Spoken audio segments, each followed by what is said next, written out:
शासन के मंशानुसार ग्रामवासियों तक विभिन्न योजनाओं का लाभ पहुंचाने के उद्देश्य से 14 अप्रैल को ग्राम स्वराज अभियान की शुरुआत की जा रही है, जो 5 मई तक लगातार जारी रहेगी।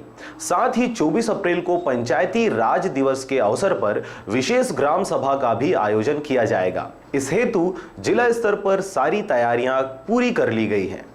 केंद्र शासन से निर्देश मिला है कि हमको 14 से 5 मई तक ग्राम स्वराज अभियान चलाना है।